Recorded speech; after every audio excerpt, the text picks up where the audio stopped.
कलाम खुदा में से आज जो हम सीखेंगे ये हम इसको कुछ 4-5 साल पहले जो उनसे सीख चुके हैं। दे यकी जो उनसे आज का मौजू है, दे यकी को हम सीखेंगे कलाम खुदा के अंदर कि खुदा का कलाम दे यकी के मुतालिक हमें क्या सिखाता है। What does the Bible teach about tithing. ये जैसे कि मैंने बताया है कि हमने इससे कोई 5 के साल पहले जो उनसे इसको सीखा था, लेकिन उस वक्त अनफॉर्चुनेटली जो उनसे इसको जो है दुनिया तक पहुंचाने के लिए जो उनसे इसकी जो एक मीडिया जो मोड जो यूट्यूब या फेसबुक या इसकी वीडियो जो उनसे ये ऑडियो जो है नहीं बनाई गई थी। आज हम फिर से जो उनसे इस मौजू को जो है वो सीखेंगे और खुदा कदूस के इस कलाम को जो है इस वीडियो के जरिए से जो उनसे है वो अब बाकी दुनिया तक भी जो उनसे इस कलाम को पहुंच सकेगा। कलाम खुदा बयान करता है कि आज भी हमें जो उनसे जो हमारा मौजू है दायकी है, और कलाम खुदा से हमने ये सीखना है कि आज जो उनसे क्यों जो है वो दायकी का निज़ाम जो खुदा कदूस की तरफ से मुकर्रर होता है वो आज भी क्यों जो उनसे वो जरूरी है। और इसके अंदर हम देखेंगे कि आज के मॉडर्न वर्ल्ड में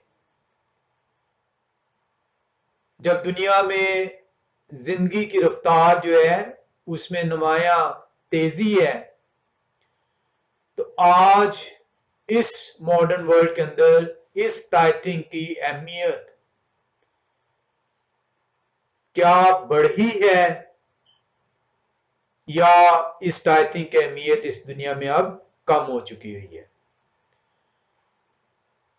हमें कलाम खुदा को जब भी सीखना है तो हमें ये देखना है कि खुदा का कलाम खुदा की रूह के मुताबिक सीखा जाए, ना कि अपनी ख्वाहिशात के मुताबिक, ना कि अपनी लाइल्मी के बाइस, ना कि कलाम की नासमझी के बाइस, कलाम से दूरी के बाइस अपने आप को खुदा के कलाम से दूर रखते हुए खुदा के गुनहगार ठहर पाए। हमारी इस मादी दुनिया के अंदर जो पैसा है वो बहुत ज्यादा अहमियत अख्तियार कर चुका हुआ है। हमारी ये ख्वाहिश है कि जो भी पैसा, जहां से भी पैसा हमें मिले, उसको अपनी जरूरियात को पूरा करने के लिए उसका इस्तेमाल करें, उसे सर्फ में लाएं, ताकि हमारी जिंदगियां जो सी हैं बेहतर से बेहतर जो सी हैं वो बसर हो पाए। क्या ये खुदा की अप्रोच है? क्या खुदा की अप्रोच वो मालो दौलत जो आपको अता हुई है, जो खुदा कदूस ने आपको अता की है, क्या खुदा कदूस की इस बरकत, इस रहमत का और पर्सपेक्टिव है? क्या खुदा किसी और तरीके से चाहते हैं कि इस मालो दौलत को जो आप तक खुदा ने अपनी रहमत के जरिए से, अपने फजल के जरिए से आपको अता की, आपको बख्शी, क्या उसका सर्फ किसी और तरह से कलाम खुदा में सिखाता है? हमें बहुत जरूरी है कि खुदा के कलाम के मुताबिक अपनी जिंदगियों को बसर करें, ना कि अपनी ख्वाहिशों के मुताबिक। हमारी जिंदगियां खुदा के कलाम के मुताबिक जब बसर होंगी तो हम रूह से जो है अपनी जिंदगियों को मुनव्वर फरमाएंगे। हमारी जिंदगियां रूह के ताबे होंगी, और जब हमारी जिंदगियां रूह के ताबे होंगी तो हमारी जिंदगियों से नफ्स की जो ख्वाहिश है, जो नफ्स की गुलामी है, वो जाती रहेगी। और खुदा का कलाम जो उनसे है वो यही बयान फरमाता है। आज जो कलीसिया है, जो चर्च लफ्ज इस्तेमाल होता है, उसका मकसद जो उनसे है वो क्या है? चर्च का मकसद आज के दौर में उस रूहानी ग़िज़ा को, उस रूहानी खुराक को अपने बंदों के जरिए खुदा की लोगों तक पहुंचाने की जिम्मेदारी सौंपी गई है। क्यों सौंपी गई है? ताकि हर एक बशर जो है वो खुदा के हुक्मों को सुनकर, उन्हें जानकर, उन्हें कबूल कर सके और गुनाह ना करे, ताकि हलाकत का फर्जंद ना ठहर सके। तो आज के इस मॉडर्न वर्ल्ड के अंदर जो चर्च है वो नहायत अहम रोल अख्तियार कर चुका है, ताकि ये दुनिया जौन सी है उस आखिरी वक्त के लिए तैयार हो सके और हलाकत का लुकमा ना ठहर पाए। हम कलाम खुदा के अंदर मत्तित्याह नबी की किताब, मत्तित्याह रसूल की अंजील 24वें बाब की 14वीं आयत में आते हैं। मत्तित्याह रसूल की अंजील 24वां बाब 14वीं आयत हमें यूं बयान करती है, और बादशाही की इस खुशखबरी की मुनादी तमाम दुनिया में होगी, ताकि सब कौमों के लिए गवाही हो, तब खात्मा होगा। ये चर्च का पर्पस है आज की दुनिया के अंदर। सब लोग जानते हैं कि इस दुनिया का खात्मा करीब है। क्या सब लोग जौन से अपना हिस्सा इस मुनादी के लिए वो दे रहे हैं कि नहीं दे रहे? या वो अपने अपने कामों में मशगूल हैं, अपनी अपनी दौलत जो खुदा की बख्शिश है उसको अपनी जिंदगियों को बर्स करने के लिए, बेहतर बनाने के लिए सरफ में ला रहे हैं। मत्तित्याह रसूल की इंजील 24वां बाब 14वीं आयत इस चर्च के पर्पस को बयान करती है। कलाम खुदा से हमने सीखा, कलाम खुदा बयान करता है, और बादशाही की इस खुशखबरी की मुनादी तमाम दुनिया में होगी। चर्च का ये रोल है कि ये जो गुड न्यूज है खुदाए कदूस की बादशाहत की, उनकी किंगडम की, इसको दुनिया के कोने कोने तक पहुंचाने की जिम्मेदारी दी गई है। What it says in Matthias 24:14, and this good news about the kingdom will be announced throughout the whole world as a witness to all the goyim. Now the goyim is the Gentiles. ना सिर्फ खुदा के लोग बल्कि दुनिया के कोने कोने। लिखा है कि और बादशाही की इस खुशखबरी की मुनादी तमाम दुनिया में होगी। Not only to one nation, not only to one tribe, not only to one country, city or town. The role of the church is enormous. क्यों? ताकि सब कौमों के लिए गवाही हो, so that it will be a witness to all the going, all the Gentiles, all the nations. Gentiles का मतलब है all the nations. गैर अक़वाम, सिर्फ कौम नहीं, अक़वाम, multitude, all the nations, so that it will be a witness to all the nations that the kingdom of God, the good news of the kingdom of the God has been preached, and it would be a witness to them. लिखा it is then that the end will come. So हमें जो सीखने की जरूरत है वो ये है कि the purpose of the church is to spread the gospel to all the going, to all the nations, so that it will be a witness to them. हम इसी तरह तिया रसूल की इंजील 28वें बाब में आते हैं और हम एक और हवाले में आएंगे, तितिया रसूल की इंजील 28वां बाब, और हम देखेंगे 18 से 20वीं आयत को। कलाम खुदा बयान करता है, यहोवा शाह ने पास आकर उनसे बातें की और कहा कि आसमान और जमीन का कुल इख्तियार मुझे दिया गया है, बस तुम जाकर सब कौमों को शागिर्द बनाओ और उनको बाप और बेटे और रूह कुद्स के नाम से बपतिस्मा दो और उनको ये तालीम दो कि उन सब बातों पर अमल करें जिनका मैंने तुमको हुक्म दिया है, और देखो मैं दुनिया के आखिर तक हमेशा तुम्हारे साथ हूं।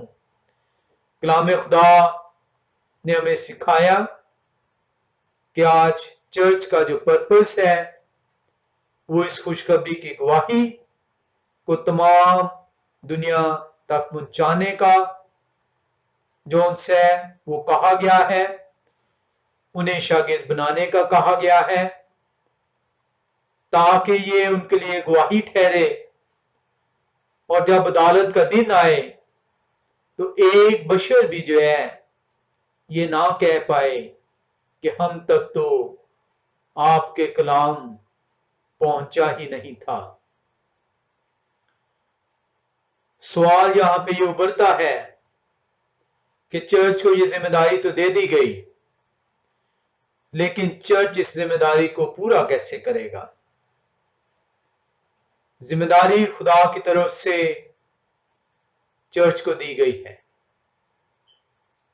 और इसको पूरा करने का इंतजाम भी खुदा की तरफ से मुकर्रर ठहरता है। चर्च में खुदा के खादम खुदा के कलाम को जैसा मुसाया ने फरमाया, जैसा नबियों रसूलों शागिर्दों के जरिए से हम तक पहुंचा, ऐन उसी तरह पहुंचाने का हुक्म दिया गया है। उसमें ना तो आप अपनी ख्वाहिश के मुताबिक, ना आप अपने कलाम सुनाने वाले की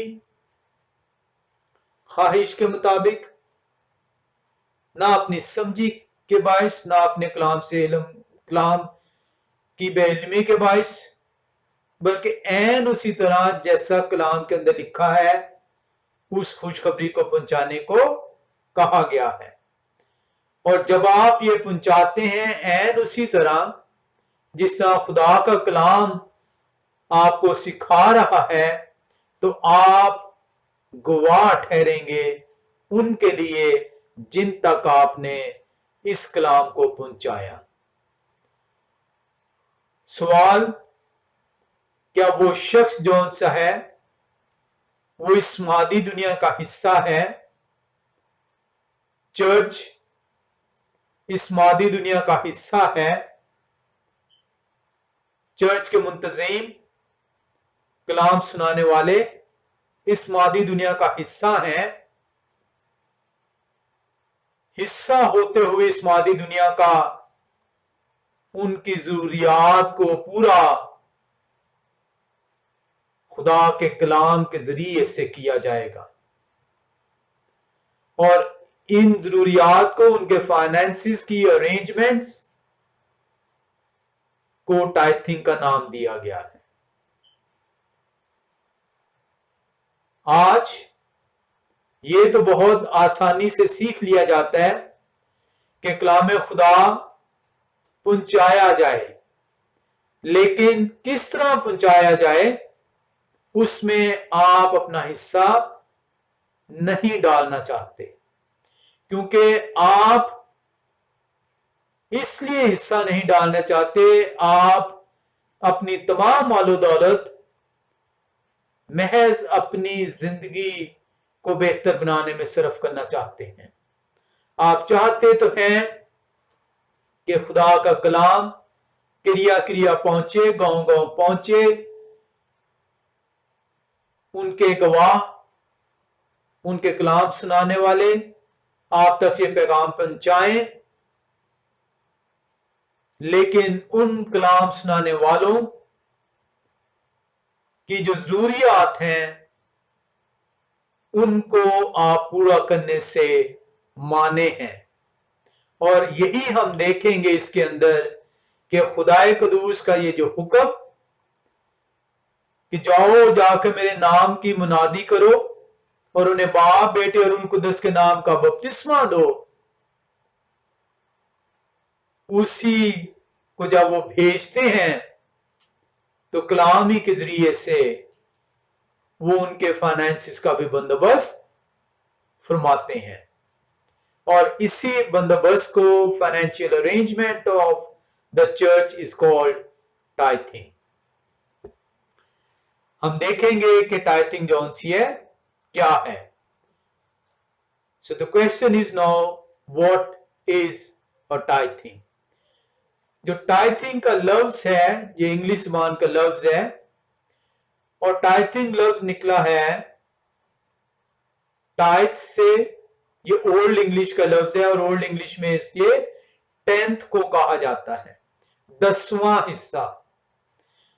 तो जब ये फाइनेंशियल अरेंजमेंट्स आती हैं कि किस तरीके से कलाम जो उनसे है वो आगे दुनिया तक पहुंचाया जाएगा, किस तरीके से खुदा के गवाह खुदा के कलाम को दुनिया के कोने कोने तक पहुंचाएंगे, तो उनकी जो फाइनेंशियल अरेंजमेंट्स जो उनसी हैं उसको, उस निजाम को, उस सिस्टम को टाइथिंग का नाम दिया गया, टाइथ का नाम दिया गया, जिसका मतलब है 10वां हिस्सा।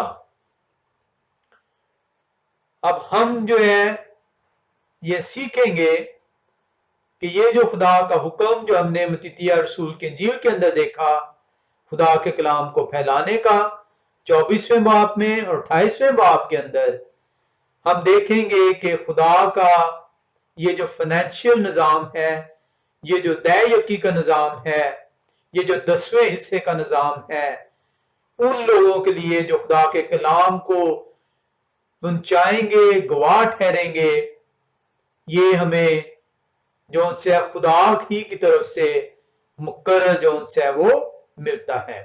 हम इसके लिए जो उनसे है वो अहबार की किताब में आएंगे और 27वें बाब में चलेंगे। अहबार की किताब 27वां बाब और उसकी 30 से 32वीं आयत में आएंगे।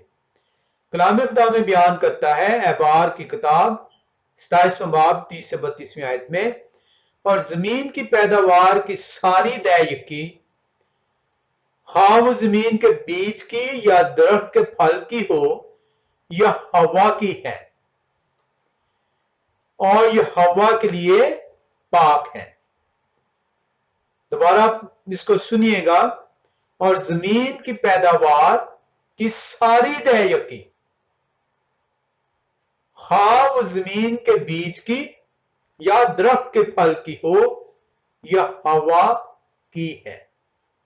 सो द टाइथ, दय यकी, 10वां हिस्सा, ये आपका नहीं है, ये हवा का है।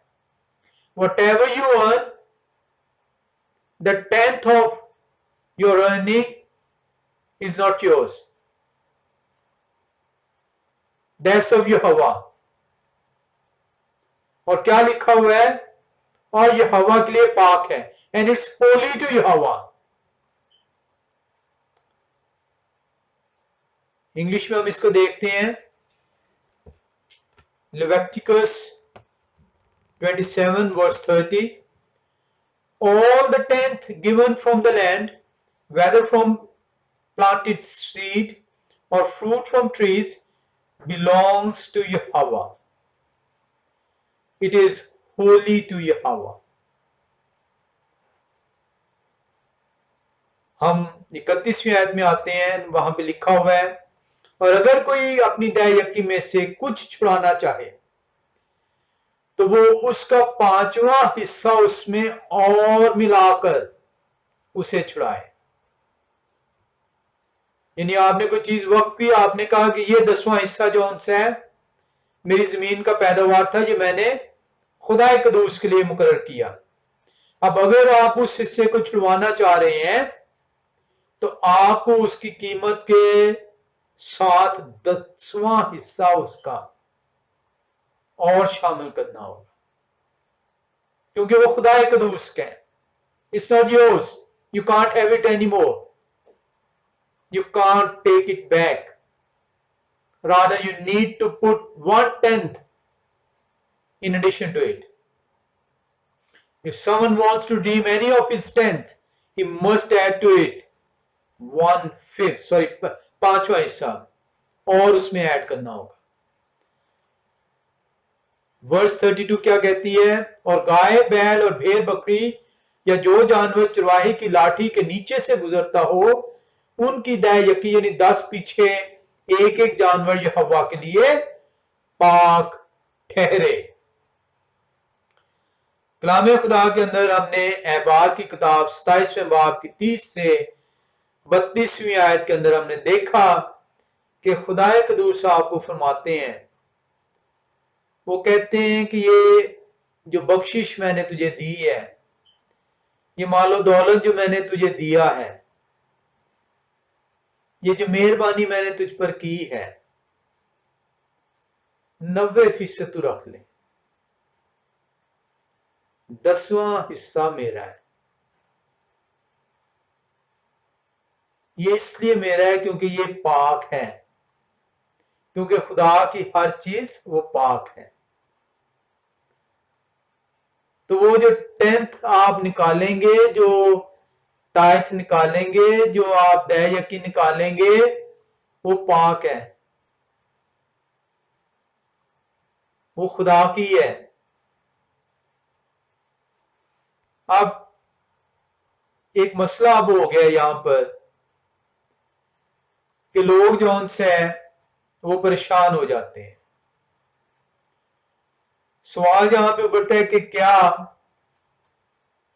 आपको जो उनसे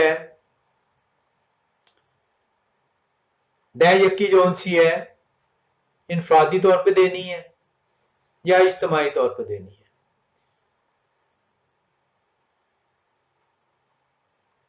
कलाम खुदा जो उनसे हमें इसका जवाब देगा। हम इमसाल की किताब 3रे बाब में आएंगे। इमसाल की किताब 3रा बाब और उसकी 9वीं और 10वीं आयत में आएंगे। कलाम खुदा बयान करता है, अपने माल से और अपनी सारी पैदावार के पहले फलों से यहोवा की ताजीम कर, यूं तेरे खेते खूब भरे रहेंगे और तेरे हौज नई मै से लबरेज होंगे। यहोवा खुदाए कदूस कहते हैं कि मत घबरा, तेरे दिल में वसवसे ना आए,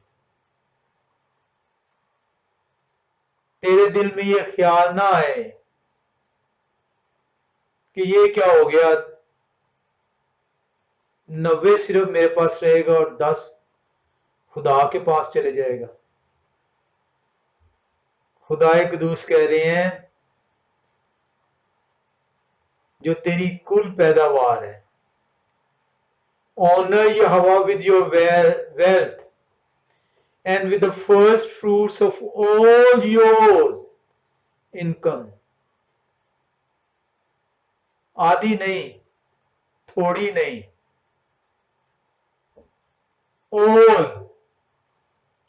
all your income, honor it because that is mine। Keep the 90%। I have given you strength, I've given you health. I've given you the income. Keep it your. Keep it 90% of it. Give a 10% to me. I need it.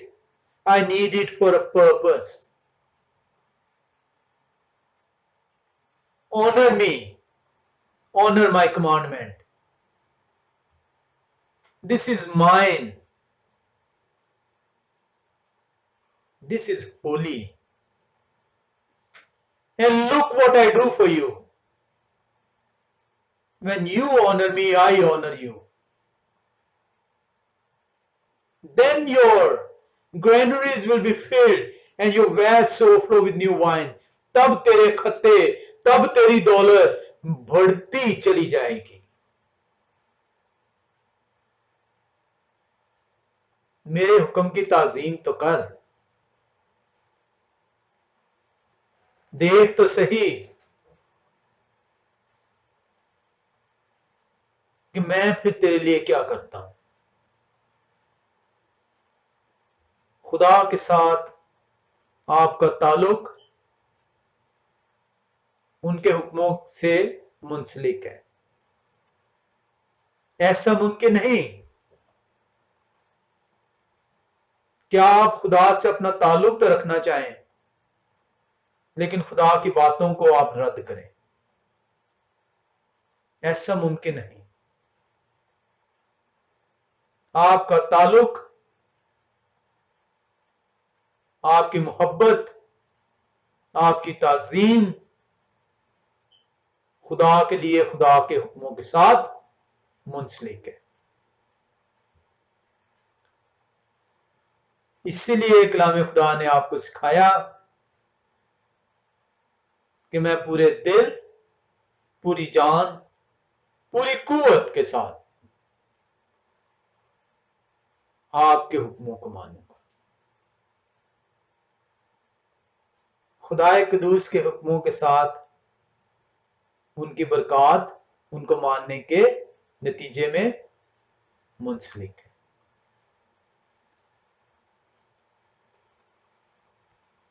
हम देखेंगे कि कलाम खुदा के अंदर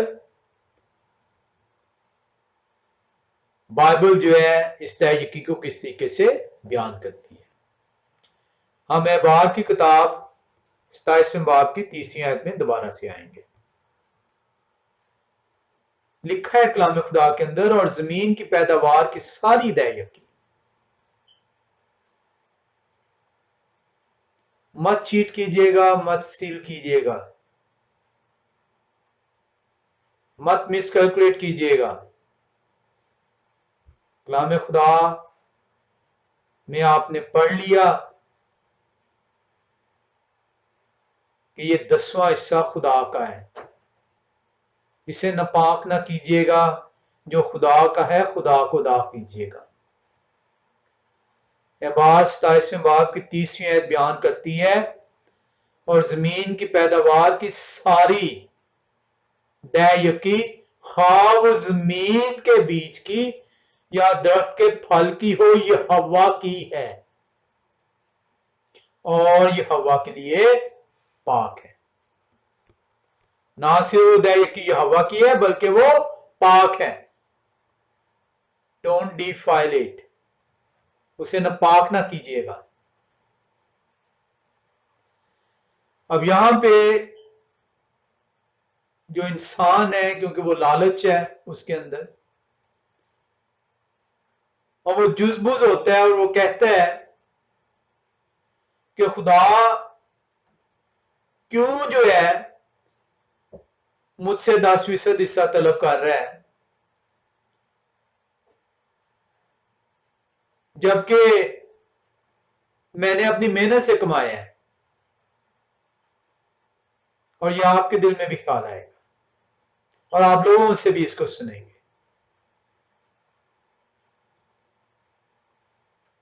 कि ये कैसे है, ये क्या निजाम है खुदा का कि मेहनत मैं करूं, सुबह मैं उठूं, रात को मैं जागूं.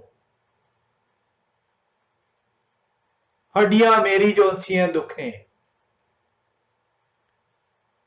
खून पसीना मैं एक करूं, और खुदा कदूस कहें कि 10वां हिस्सा मुझे दे दे। ये मेरा है, ये मेरे लिए पाक है। ऐसा क्यों? आए हम देखें कि कलाम खुदा क्या बयान करता है।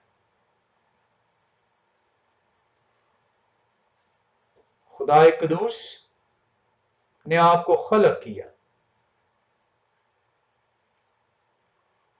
आप उसकी मखलूक हैं,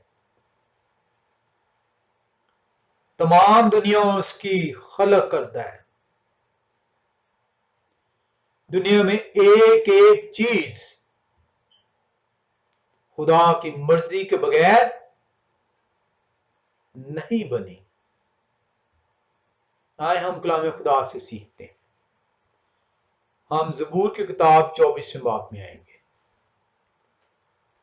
ज़बूर 24वां बाब और उसकी पहली आयत को देखेंगे। कलाम खुदा हमें क्या बयान करता है। ज़बूर 24वां बाब पहली आयत बयान करती है, जमीन और उसकी मामूरी ये हवा की ही की है, जहां और उसके बाशिंदे भी। तो भाई, आपने तो कह दिया कि आपने अपनी हड्डियां रगड़ी, आप सुबह सवेरे उठे, आप रात को जागे, आपने खून पसीना बहाया, आपने कमाई की, तो 10वां हिस्सा खुदा को क्यों दो? खुदा ने कहा बनाया ही मैंने तुझे है, तू अपने आप तो बना ही नहीं, मेरा अख्तियार है तुझ पर, क्योंकि तू मखलूक है मेरी।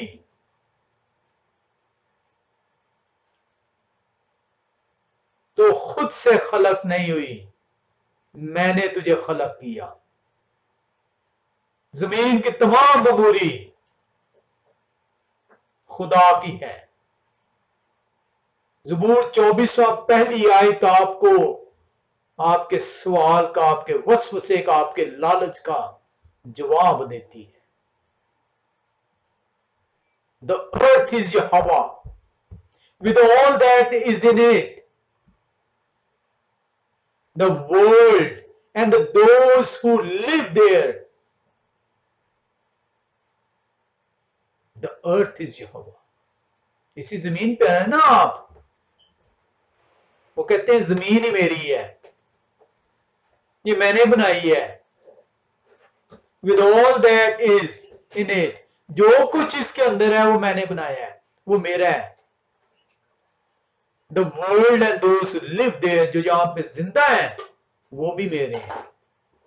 So how could you claim you are not mine? You are mine.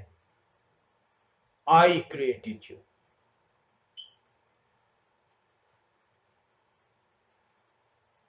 हम एक और हवाले में आएंगे। खरूज की किताब 19वें बाब और उसकी हम जो आयत देखेंगे, खरूज की किताब 19वां बाब और उसकी 5वीं आयत को देखेंगे। कलाम खुदा में क्या बयान करता है। कलाम खुदा बयान करता है, सो अब अगर तुम मेरी बात मानो और मेरे अहद पर चलो, तो सब कौमों में से तुम ही मेरी खास मलकियत ठहरोगे, क्योंकि सारी जमीन मेरी है।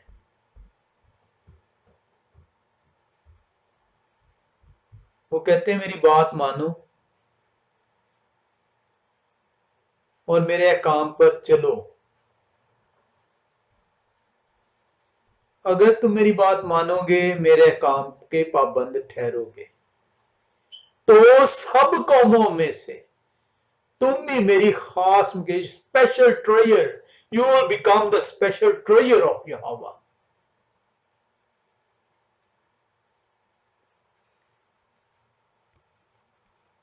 आपसे सिर्फ 10% खुदा कदूस तलब फरमा रहे हैं कभी लोन के लिए आपने अप्लाई किया हो, कभी किसी से आपने कर्ज लिया हो, चाहे बैंक से, चाहे यार से, चाहे दोस्त से, चाहे भाई से, किसी से, और उसने आपसे कहा हो कि ये 90 तो रख ले और 10 दे दे मुझे, बल्कि वो तो ये कहेगा बैंक कि इसके साथ 110 करके दे मुझे। ये वाहिद हस्ती जिसकी जमीन है, जो कुछ उसके अंदर है वो सब उसी का है, वो कहते हैं कि 90 रख ले 10 मुझे दे, ये मेरा है, ये पाक है मेरे लिए, मैं इसका सर्फ करना चाहता हूं।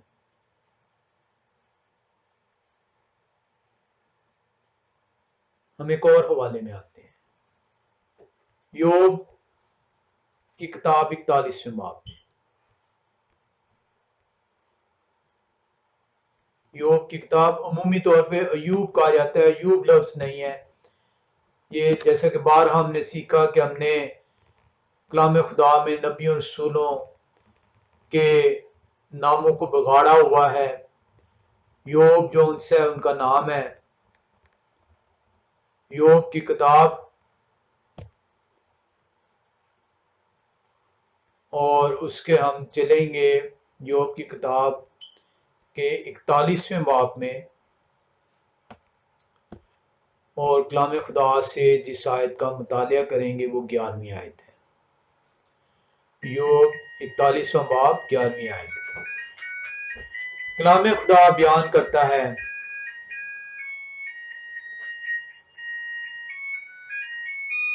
किसने मुझे पहले कुछ दिया है कि मैं उसे अदा करूं, जो कुछ किसने पहले मुझे कुछ दिया है कि मैं उसे अदा करूं, जो कुछ सारे आसमान के नीचे है वो मेरा है। वो कहते हैं कि तुम मुझे क्या दोगे, तुम्हारी हैसियत क्या है मुझे देने की।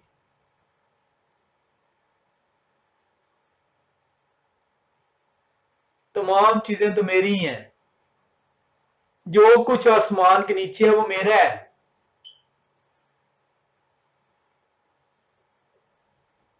यो 41:11 आपको आपकी हैसियत याद दिलाती है। Who has given me anything and made me pay it back? Everything belongs to me under all of heaven. Who are you to say?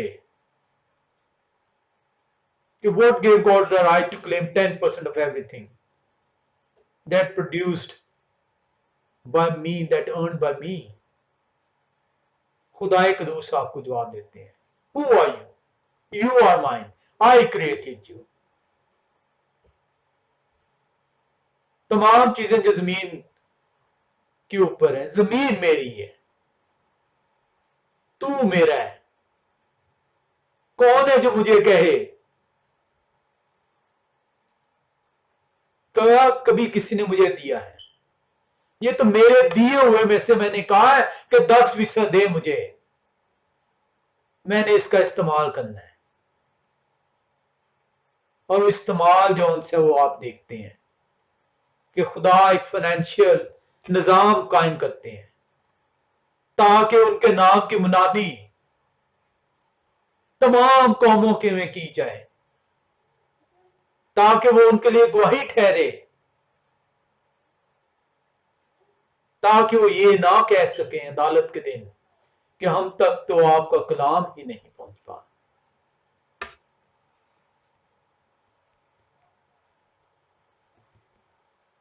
दे यकी खुदाए कदूस की तरफ से उनका वो निजाम है जो खुदा ने मुकर्रर किया ताकि उनके नाम की मुनादी क्रिया क्रिया गौं गौं तमाम दुनिया में तमाम कौमों में की जाए ताकि उनके लिए गवाही ठहरे।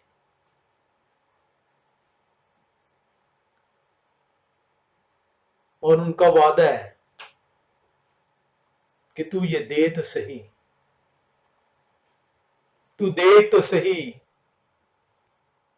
इस दयायुक्ति को मुझे दे तो सही, और देख कि मैं तेरे खत्ते किस तरह भर दूंगा, किस तरह तुझे बरकतें दूंगा। हम कलाम खुदा में आज यहीं तक सीखेंगे। हम इसके अंदर बहुत कुछ सीखेंगे, बहुत से सवालात को जो आपके जहनों में आते हैं, जो आपको लोग करेंगे दयायकी के मुतालिक। ये फाइनेंशियल इंस्टीट्यूशन, ये फाइनेंशियल जो खुदा का निजाम है, ये नहायत ही गहरा है, ये बरकतों से भरपूर है। आए हम अहद करें कि जमीन की सारी ममूरी खुदा की है, आसमान तले जो कुछ है वो खुदा का है। मैं और आप खुदा के हैं। आए खुदा का इस निजाम का हिस्सा बने और इस दयायकी के हुक्म को, उनके उस वादे के साथ जो बरकतों का वादा है, जो देने से बरकतें ठहराई गई हैं, उनको हासिल करें। खुदाए कदूस हर उस शख्स को जो खुदा के इस निजाम का हिस्सा बनता है, खुदा के वादे के मुताबिक बरकतों से मालामाल ठहरे। आमीन।